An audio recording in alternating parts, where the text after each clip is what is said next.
નમસ્કાર, આપની સાથે હું છું વિધાતા। વિધાનસભાનું ચોમાસું સત્ર ચાલી રહ્યું છે। આજે બીજો દિવસ છે, પરંતુ ગૃહમાં હોબાળો મચ્યો છે અને અધ્યક્ષે 5 નંબરના પ્રશ્ન પર ચર્ચા ટૂંકાવીને આગળ 6 નંબર પર જતા કોંગ્રેસ ગૃહમાં વિરોધ શરૂ કરી દીધો અને પ્લેકાર્ડ બતાવવામાં આવ્યા। કોંગ્રેસ સભ્યો વેલ પાસે ધસી આવ્યા હતા। વેલમાં આવેલ તમામ સભ્યોને ગૃહ બહાર કરવાનો આદેશ કરવામાં આવ્યો અધ્યક્ષ તરફથી। તો આજના દિવસ માટે વેલમાં આવેલા ધારાસભ્યોને સસ્પેન્ડ પણ કરવામાં આવ્યા છે।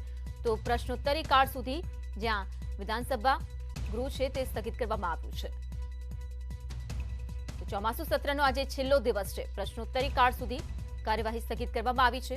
ઉલ્લેખનીય છે કે ગઈકાલે પણ વિધાનસભા સત્ર શરૂ થાય તે પહેલા જ કોંગ્રેસે સરકારને ઘેરવાની પૂરેપૂરી રણનીતિ સાથેની તૈયારી બતાવી હતી। પ્લેકાર્ડ સાથે ખાસ વિરોધ દર્શાવ્યો હતો। કોરોનામાં મૃત્યુ પામેલાના સ્વજનોને પરિવારજનોને 4 લાખ રૂપિયાની સહાયની માંગ કરવામાં આવી છે। વધુ માહિતી સાથે જોડાઈ રહ્યા છે સંવાદદાતા પ્રણવ। ગઈકાલથી કોંગ્રેસ આક્રમક મૂડમાં હતું। વિરોધના મુદ્દાઓ જે તૈયાર કરવામાં આવ્યા હતા, ખાસ કરીને કોરોનાના મૃતકોને 4 લાખ રૂપિયાની સહાય અર્થે જે મુદ્દો હતો તે સૌથી આગળ રહ્યો હતો, પરંતુ આજના દિવસની એટલે કે બીજા દિવસની કાર્યવાહી પણ અહીં અટકી ગઈ છે। ત્યારે હવે આગળની શું રણનીતિ હોઈ શકે છે?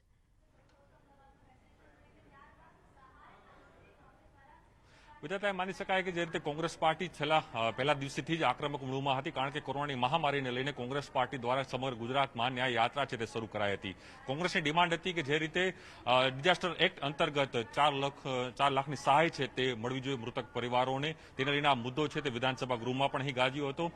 પ્રશ્નોત્તરી નંબર 5માં જે પ્રશ્ન પૂછવામાં આવ્યો હતો, જે છે અશ્વિન કોટવાલ, તેઓએ આ પ્રશ્ન પૂછ્યો હતો કે સાબરકાંઠા અને અરવલ્લીમાં કેટલા લોકોના મૃત્યુ થયા છે, તેની સામે જે સરકારે જવાબ આપ્યો હતો તેમાં વિરોધાભાસ જોવા મળ્યો। તેને લઈને જ વિપક્ષના નેતા પરેશ ધાનાણી ઉભા થયા હતા અને પોતાની જે વાત છે તેઓએ કરી હતી કે જે પ્રશ્ન પૂછવામાં આવી રહ્યો છે તેની અંદર જે આંકડાઓ બતાવવામાં આવી રહ્યા છે, વિધાનસભા ફ્લોરમાં જે પૂછાયેલા પ્રશ્નોમાં જવાબ આવ્યો હતો કે 3000થી પણ વધુ કોરોનાના કારણે મૃત્યુ પામ્યા છે, તો જ્યારે રાજ્ય સરકારની જે પ્રેસ છે તેની અંદર 10,000થી પણ વધુ લોકોના મૃત્યુ થયા છે, તે પ્રકારના તફાવતો અહીં જોવા મળી રહ્યા હતા। તો સાથે જ કોંગ્રેસે પણ આક્ષેપ કર્યો હતો કે આરટીઆઈના માધ્યમથી જે આંકડાઓ મળ્યા છે તે આંકડાઓ પણ કંઈક અલગ પ્રકારના જ અહીં કહી રહ્યા છે। તેથી સરકારની નીતિમાં ખોટ છે તે પ્રકારના આરોપો વિપક્ષના નેતા અહીં લગાડ્યા હતા અને સાથે જ તેને લઈને જે આરોગ્ય મંત્રી છે ઋષિ પટેલ, તેઓએ પોતાનો જવાબ આપ્યો હતો અને તેઓએ કહ્યું હતું કે માત્ર અહીં સાબરકાંઠા અને અરવલ્લી જિલ્લાના પ્રશ્નો પૂછવામાં આવે તેના જવાબ સરકાર અહીં આપશે, બીજા અન્ય રાજ્યના જવાબ આપવામાં આવશે નહીં। તો ફરી વખત પરેશ ધાનાણી પોતાના જગ્યા ઉપર ઉભા થાય છે અને તે કહે છે કે કેન્દ્ર સરકારે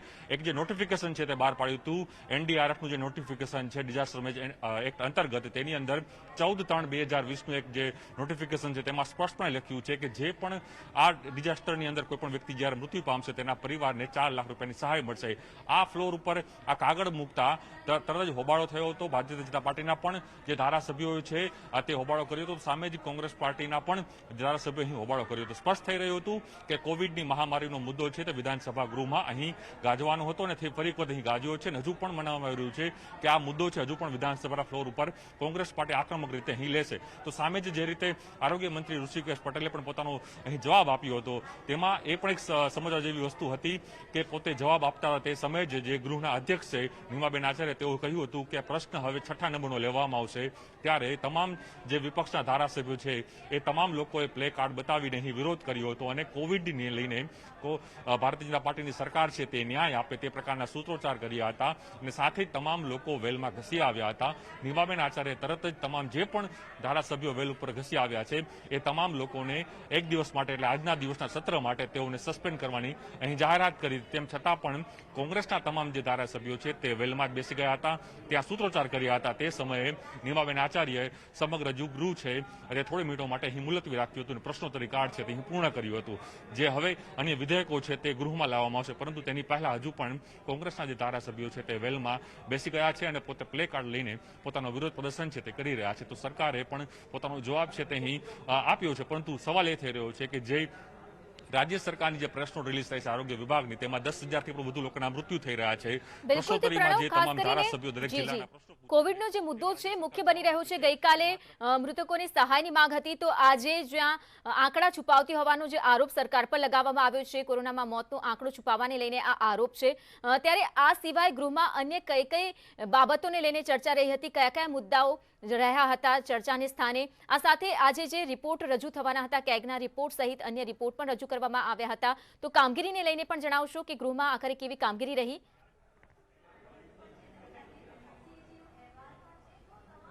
જી ચોક્કસ સવારથી જ જે વિધાનસભા સત્ર શરૂ થયું હતું, ચોમાસું સત્ર કહે છે, આ બીજો દિવસ અને આખરી દિવસ છે. તેની અંદર કેગનો અહેવાલ છે, કોરોનાની વચ્ચેના જે તમામ લોકોના મૃત્યુ થયા છે તેના આંકડાઓની પ્રશ્નોત્તરીનો જવાબ છે તે ચાલી રહ્યો હતો. 5મા નંબરનો જે પ્રશ્ન પડ્યો તે સમયે આ સમગ્ર ઘટનાક્રમ છે તે અહીં બને છે. તો સાથે જ કેગનો અહેવાલ છે તે આજે અહીં રજૂ કરવામાં આવશે. તો સાથે જ જે શ્રેય હોસ્પિટલ કાંડ થયો હતો અને સાથે જ રાજકોટની જે હોસ્પિટલમાં જે અગ્નિકાંડ થયો હતો તેનો પણ રિપોર્ટ છે તે આજે વિધાનસભા ફ્લોર ઉપર મૂકવામાં આવશે. તો સાથે જ 3 અન્ય જે વિધાયકો છે તે પણ અહીં મૂકવામાં આવશે. એમ આ માની શકાય કે આજનું જે સત્ર છે તે લાંબુ રહેવાનું છે, પરંતુ પ્રશ્નોત્તરી કાળ સમયે સમજવાની વસ્તુ એ છે કે પ્રશ્નોત્તરી કાળ જે ચાલી રહ્યો હતો, સવારે જે 10 વાગે વિધાનસભા સત્ર શરૂ થયું અને પ્રશ્નોત્તરી કાળ દરમિયાન 5મા નંબરનો આ પ્રશ્ન હતો ત્યારે કોંગ્રેસ પાર્ટી સમગ્ર રીતે તૈયાર હતી. તો ભારતીય જનતા પાર્ટીએ સરકારે પણ અહીં સૌથી મોટો આરોપ એ કર્યો હતો કે પંજાબ હોય, રાજસ્થાન છે, મહારાષ્ટ્ર છે, તેમાં કોંગ્રેસની સરકારો છે, તો ત્યાં કેમ તમે આ સહાય છે તે નથી આપી શકતા? તેને લઈને ઋષિ પટેલે આ જવાબ છે કોંગ્રેસના નેતાઓને સોંપ્યો હતો. તેની સામે જ આ ચકમક થઈ હતી અને કોંગ્રેસ અને ભારતીય જનતા પાર્ટીના ધારાસભ્યો આમને સામે જોવા મળી રહ્યા હતા અને હાલ થોડી મિનિટો માટે આ ગૃહ છે તે મુલતવી રાખવામાં આવ્યું હતું. હાલ જે ગૃહ છે ફરી શરૂ થયું છે, પરંતુ પ્રશ્નોત્તરી કાળ છે તે પૂર્ણ થયો છે. હવે જે કેગનો અહેવાલ છે અને 3 જે વિધેયકો છે જેને લઈને આ ચર્ચા થવાની છે તેની હાલ જે કે વિધાનસભા ફ્લોર ઉપર કામગીરી તે પ્રક્રિયા ચાલી રહી છે. જી પ્રણવ, આભાર આ માહિતી બદલ. તો હાલમાં ફરી એકવાર ગૃહની કામગીરી શરૂ થઈ ચૂકી છે. તો પ્રશ્નોત્તરી કાળ દરમિયાન હોબાળો મચ્યો હતો, જ્યાં 5 નંબરનો સવાલ હતો તે અંગેની વિગતો રજૂ કરવામાં આવી રહી હતી, પરંતુ ત્યારબાદ અચાનક હોબાળો મચ્યો અને 5 નંબરથી સીધો 6 નંબરનો પ્રશ્નનો જવાબ છે તે રજૂ કરવામાં આવ્યો હતો અને કોંગ્રેસ તરફથી તે બાબતને લઈને વિરોધ દર્શાવાયો અને ગૃહમાં હોબાળો મચાવવામાં આવ્યો. તો કેટલાક કોંગ્રેસના સભ્યો વેલ પાસે ધસી આવ્યા હતા અને વેલમાં આવેલા તમામ સભ્યોને ગૃહ બહાર કરવા માટે અધ્યક્ષે આદેશ કર્યા હતા. આજના દિવસ માટે વેલમાં આવેલ તમામ ધારાસભ્યોને પણ જ્યાં સસ્પેન્ડ કરવામાં આવ્યા હતા અને થોડી વાર માટે જે કામગીરી હતી તે અટકી ગઈ હતી અને હવે ફરી એકવાર ગૃહની કામગીરી શરૂ થઈ ચૂકી છે. આજે કેગનો રિપોર્ટ પણ રજૂ થવાના છે અને આ સાથે સાથે અન્ય બિલ ઉપર પણ ચર્ચા થવાની છે. ગુજરાતનું દેવું 3 લાખ કરોડને વટાવી ચૂક્યું છે. 3,959 કરોડ જાહેર દેવું હોવાનો સરકારે સ્વીકાર કર્યો છે. તો 2019 અને 20માં દેવામાં રૂપિયા 26,791 કરોડનો વધારો થયો. 2020-21માં દેવામાં રૂપિયા 33,864 કરોડનો વધારો થયો. રાજ્યના વિકાસના આયોજનના કામ માટે જાહેર દેવું થતું હોવાનો સરકારનો જવાબ છે. ત્યારે કાયદા હેઠળની મર્યાદામાં દેવું કરાતું હોવાનો પણ સરકારે જવાબ રજૂ કર્યો છે. ત્યારે કોંગ્રેસી ધારાસભ્ય નિરંજન પટેલના સવાલમાં સરકારે લેખિત જવાબ આપ્યો છે. ગુજરાતમાં કોરોનાને કારણે 211 બાળકો અનાથ થયા છે. માતા અથવા પિતા ગુમાવનાર બાળકો 10,827 વિધાનસભા ગૃહમાં આ અંગેનો સરકારે સ્વીકાર કર્યો છે.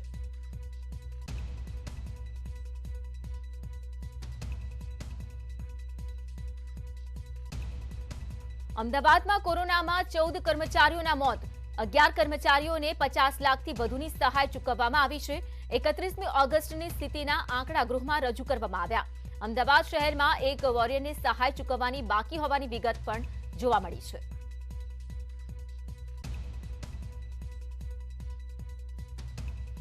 તો ભાજપના ધારાસભ્ય ગૃહની બહાર નીકળી ગયા.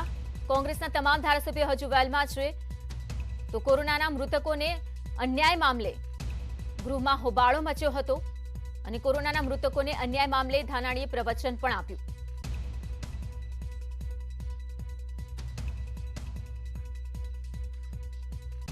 કોંગ્રેસના તમામ ધારાસભ્યો વેલમાં છે. ઉલ્લેખનીય છે કે ગૃહમાં જે પ્રકારે હોબાળો મચ્યો હતો અને થોડો વખત જ્યાં કામગીરી હતી તે ખોરંભાઈ હતી, અટકી ગઈ હતી, ત્યાર પછી વધુ એકવાર જે ગૃહ છે તે શરૂ થયું છે, કાર્યવાહી શરૂ થઈ છે. પરંતુ બીજી તરફ જે અન્ય મુદ્દાઓ રહ્યા છે કે કોંગ્રેસના તમામ ધારાસભ્યો વેલમાં છે. કોરોનાના મૃતકોને લઈને ધાનાણીએ પ્રવચન આપ્યું છે અને આ બાબતને લઈને સરકાર પર આરોપો પણ લગાવવામાં આવી રહ્યા છે.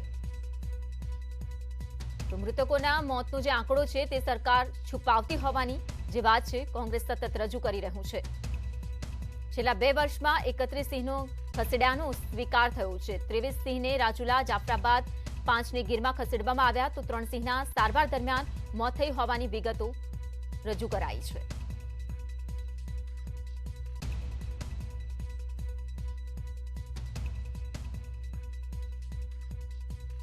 કોરોના કાળમાં સરકારની આવક યથાવત હોવાની વાત પણ રજૂ કરવામાં આવી. વિધાનસભા ગૃહમાં સરકારે આ અંગેનો સ્વીકાર કર્યો. 201 જ્યાં 2019 થી 20 સુધીમાં એસટી-જીએસટીની જ્યાં વાત છે તો ₹29,257 કરોડની આવક થઈ છે. 2019-20 સુધીમાં વેટમાં ₹20,036 કરોડની આવક થઈ છે. 2020-21 દરમિયાન એસજીએસટીમાં ₹38,645 કરોડની આવક નોંધાઈ છે. વેટમાં ₹25,456 કરોડની આવક નોંધાઈ. ધારાસભ્ય રાજેન્દ્રસિંહ ઠાકોરના સવાલમાં સરકારે અંગેનો લેખિત જવાબ આપ્યો.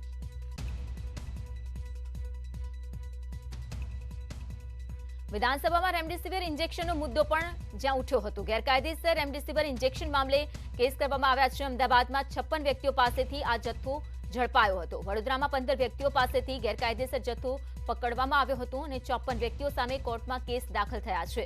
17 શખ્સો સામે કેસ કરવાની કાર્યવાહી ચાલુ છે. કોંગ્રેસી ધારાસભ્યના સવાલમાં સરકારે લેખિત જવાબ આપ્યો છે.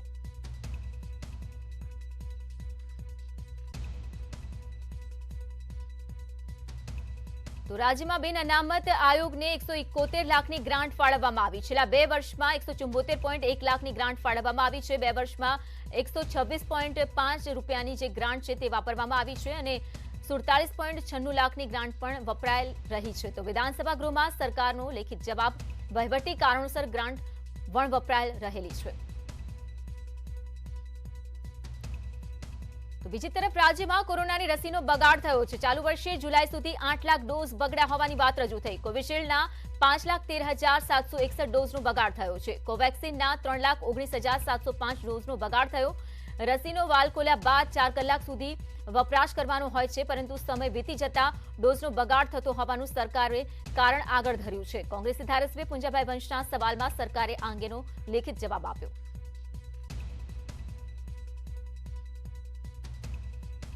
વિધાનસભાના સત્રમાં વેક્સિનનો મુદ્દો રહ્યો છે. અમદાવાદમાં 52% લોકો વેક્સિનથી વંચિત છે. અમદાવાદમાં 48% લોકોએ જ રસી લીધી હોવાની વિગતો રજૂ કરાઈ. તો 52%માં 18 વર્ષથી નીચેના બાળકોની બાદબાકી નથી કરી. 18 વર્ષથી ઉપરની સંખ્યા 48 લાખ છે.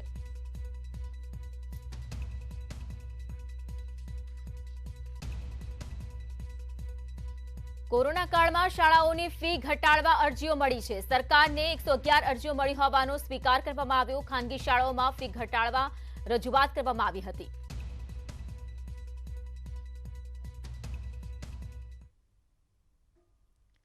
તો બીજી તરફ વિપક્ષના ઉપનેતા શૈલેષ પરમારે સરકાર પર પ્રહાર કર્યા. કેગના અહેવાલને લઈને સરકાર પર આક્ષેપો કરવામાં આવ્યા.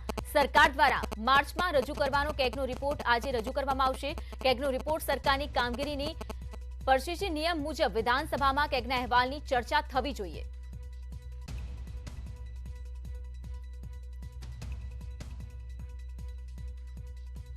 સરકાર દ્વારા પ્રજાના જે પૈસા બજેટ મારફતે જે ફાળવવામાં આવે છે એ પૈસાનો ખોટી રીતે ઉપયોગ થયો, ખોટા પ્રજાના પૈસા વેડફાયા હોય, આવા અનેક કારણોસર કેગનો રિપોર્ટ એ વિધાનસભામાં રજૂ થાય છે. અને આ કેગના રિપોર્ટમાં જ્યારથી ભારતીય જનતા પાર્ટીની સરકાર બની ત્યારથી કેગના રિપોર્ટ ઉપર કોઈ ચર્ચા કરવામાં આવતી નથી. કારણ કે સરકાર પોતે છુપાવવા માંગે છે, સરકાર ડરે છે, માટે કેગનો રિપોર્ટ છેલ્લા દિવસે રજૂ કરવામાં આવે છે. એટલે વિધાનસભાના નિયમ મુજબ કેગના રિપોર્ટની ચર્ચા વિધાનસભામાં થવી જોઈએ.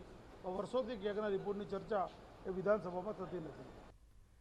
વિધાનસભાના ચોમાસુ સત્રનો છેલ્લો દિવસ છે ત્યારે વિધાનસભા આસપાસ પોલીસ બંદોબસ્ત ગોઠવવામાં આવેલો છે. કોંગ્રેસ કોઈ મુદ્દે ધમાલ કરે તેવી આશંકાને પગલે પોલીસ બંદોબસ્ત ગોઠવવામાં આવ્યો છે. ગાંધીનગરના પ્રવેશ દ્વાર પર પોલીસની નાકાબંધી પણ જોવા મળી રહી છે.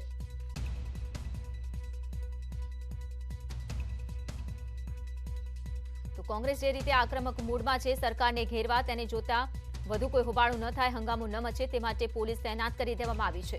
વિધાનસભા આસપાસ પોલીસનો ચુસ્ત બંદોબસ્ત ગોઠવવામાં આવ્યો છે.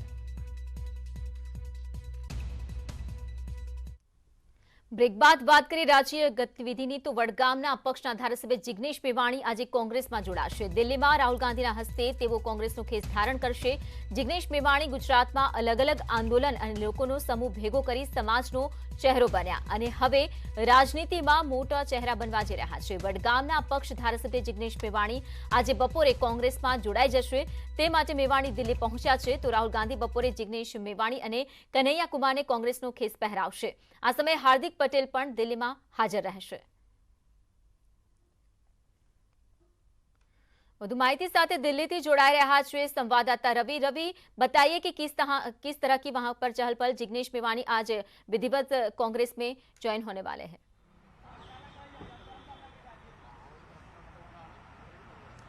बिल्कुल, देखिए इस वक्त आपको कांग्रेस के बाहर की तस्वीरें दिखाता हूं कि यहाँ पे जो पोस्टर्स लगे हैं, तो सबसे अहम बात इन पोस्टर्स को लेकर है कि जितने भी पोस्टर्स लगाए गए कांग्रेस मुख्यालय के बाहर, तमाम पोस्टर्स में कन्हैया कुमार की तस्वीर जरूर है, लेकिन जिग्नेश मेवाणी की तस्वीर कहीं भी नहीं है. हालांकि दोनों जो ज्वाइनिंग होने वाली है, जिग्नेश मेवाणी और कन्हैया कुमार दोनों की ज्वाइनिंग करीब 3 बजे होगी. 3 बजे का समय किया गया.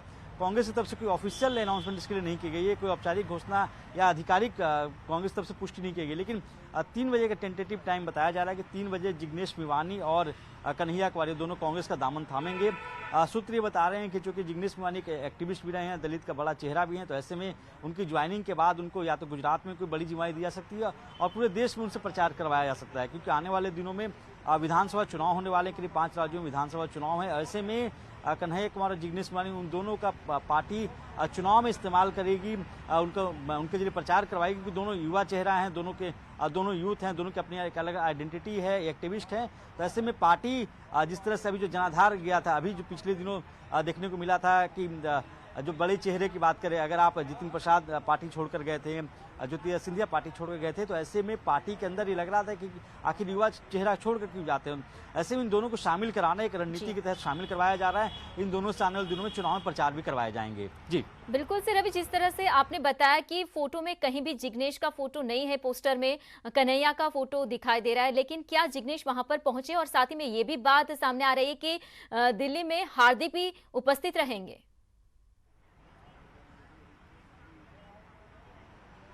बिल्कुल, देखिए सूत्रों ने बताया कि हार्दिक पटेल भी रहेंगे, जिग्नेश मेवाणी भी रहेंगे, राज्यसभा सांसद हैं शक्ति सिंह गोहिल वो भी मौजूद रहेंगे. करीब 2:30 बजे पहले इनका कार्यक्रम आईटीओ के पास जो शहीद पार्क है वहाँ एक कार्यक्रम है, वहाँ पे सभी लोग जाएंगे. उसका करीब 3 बजे का कार्यक्रम बताया जा रहा है कि 3 बजे पार्टी में कांग्रेस में लोग शामिल होंगे और उसके बाद करीब 3:30 बजे प्रेस कॉन्फ्रेंस भी करेंगे. एक कवायद के तौर पे कही जाती है, क्योंकि आपको याद होगा कि अभी भी गुजरात की बात करें, बिहार की बात करें, इन दोनों राज्यों में संगठन में फेरबदल होने वाले थे, फेरबदल नहीं किए गए हैं. गुजरात में प्रभारी का पद खाली है. जब से राजीव सातव की डेथ हुई थी उसके बाद वहाँ किसी को प्रभारी नहीं बनाया गया है. कई बार कवायद या कई बार मीटिंग का दौर जरूर चला था कि वहाँ पे किसको प्रभारी बनाया जाए. इस बीच में जिग्नेश मेवाणी को लेकर कहा जाता है कि उनको पार्टी में शामिल करवाया जाए. उसको लेकर तारीखें आगे पीछे हो रही थी. आज वो तारीख तय हो गई कि आज वो ज्वाइन करेंगे, तो एक रणनीति के तहत करवाया जा रहा है. और ये भी देखा जा सकता है आने वाले दिनों में, चूंकि गुजरात में अध्यक्ष भी बदलना है, सीएलपी को भी बदला, अध्यक्ष को भी बदलना है, सीएलपी भी बदलना है, साथ ही प्रभारी बदलने हैं. तो संगठन में उनको क्या जिम्मेदारी दी जा सकती है? क्या जिग्नेश मेवाणी को गुजरात तक सीमित किया जाएगा या फिर उनको केंद्र में लाया जाएगा, यहाँ पे पार्टी के संगठन के तौर पर पूरी जिम्मेदारी दी जाएगी? इन तमाम मसले हैं जिस पर जरूर चर्चा हो सकती है, लेकिन ये जरूर कहा जा सकता है कि जिस तरह से रणनीति बनाई थी कांग्रेस ने, हालांकि सबसे अहम बात आपको बता दूं कि कन्हैया कुमार के ज्वाइन को लेकर लेफ्ट पार्टियां नाराज हैं. उनका मानना है कि समान विचारधारा वाली पार्टी रही है, लगातार उनका समर्थन करती रही है कांग्रेस, उसके बावजूद कन्हैया कुमार को पार्टी से तोड़कर कांग्रेस शामिल करवा रही है. लेकिन कांग्रेस के लोगों का मानना है कि एक रणनीति के तहत लाया जा रहा है. दोनों युवा चेहरे हैं, दोनों अच्छे वक्ता भी माने जाते हैं, एक्टिविस्ट भी हैं और चुनाव में इनका इस्तेमाल भी किया जा सकता है प्रचार के दौरान. जी रवि, धन्यवाद जानकारी के लिए. तो दिल्ली જે ગતિવિધિઓ છે જોવા મળી રહી છે, કારણ કે કોંગ્રેસમાં આજે જોડાવા જઈ રહ્યા છે જિગ્નેશ મેવાણી, કનૈયા કુમાર અને સાથે જ હાર્દિક પટેલ પણ આ દરમિયાન ઉપસ્થિત રહેશે. જો કે પોસ્ટરમાં ક્યાંય પણ જિગ્નેશનો ફોટો નથી જોવા મળી રહ્યો. અને હવે વાત કરીએ વરસાદના આક્રમણની.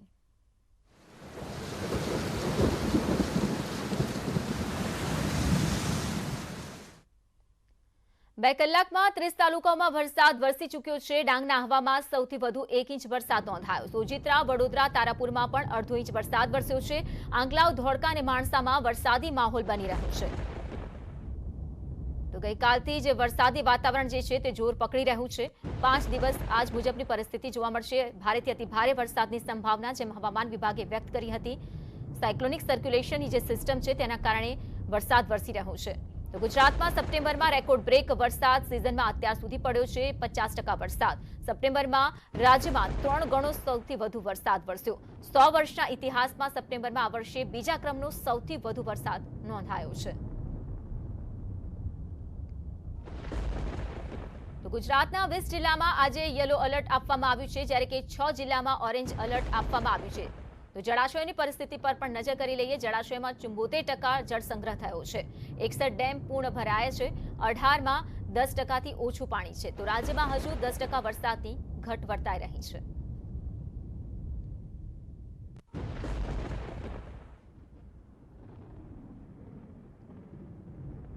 ગુજરાતમાં 5 દિવસ ભારેથી અતિ ભારે વરસાદની આગાહી. ડિપ્રેશનના ગુજરાતના વાતાવરણ પર અસર. વલસાડ, દમણ, દાદરાનગર હવેલીમાં અતિ ભારે વરસાદની આગાહી વ્યક્ત કરવામાં આવી છે. નર્મદા, ભરૂચ, સુરત અને ડાંગ, તાપીમાં પણ ભારે વરસાદની સંભાવના છે. નવસારી, અમરેલી, ભાવનગર, બોટાદમાં પણ અતિ ભારે વરસાદ રહી શકે છે. તો અમદાવાદ, આણંદ, પંચમહાલમાં પણ ભારે વરસાદની પરિસ્થિતિ જોવા મળી શકે છે. દાહોદ, વડોદરા, છોટાઉદેપુર અને સુરેન્દ્રનગરમાં વરસાદની આગાહી હવામાન વિભાગે આપી છે. રાજકોટ, જૂનાગઢ, ગીર સોમનાથ દિવસમાં જ્યાં ભારે વરસાદની અનુભૂતિ થઈ શકે છે. દીવમાં પણ ભારે વરસાદની આગાહી છે.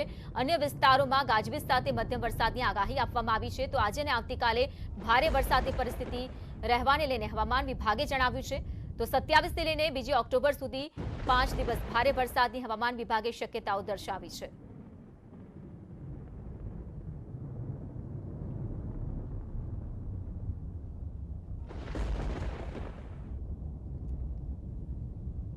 રાજ્યમાં છેલ્લા કેટલાક દિવસથી ભારે વરસાદ વરસી રહ્યો છે. સૌરાષ્ટ્ર તેમજ કચ્છ વિસ્તારમાં ભારે વરસાદ વરસી રહ્યો છે. ભારે વરસાદને કારણે કોટડા ચક્રાથી ભેડ ગામને જોડતા માર્ગ પર નદીના પાણીમાં જીપ તણાઈ જવાની ઘટના બની. ગંગાજી નદીના ધસમસતા પ્રવાહમાં જીપ તણાઈ હતી. જોકે સદનસીબે જીપ ચાલકનો બચાવ કરવામાં આવ્યો.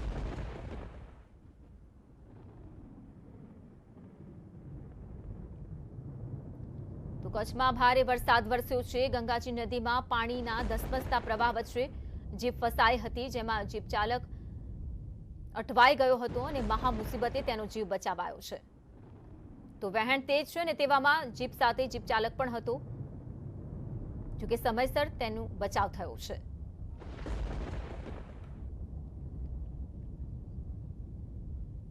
તો આ હતા અત્યાર સુધીના ખાસ સમાચાર. પણ વધુ સમાચારો માટે આપ જોડાયેલા રહો ન્યૂઝ 18 ગુજરાતી સાથે. નમસ્કાર.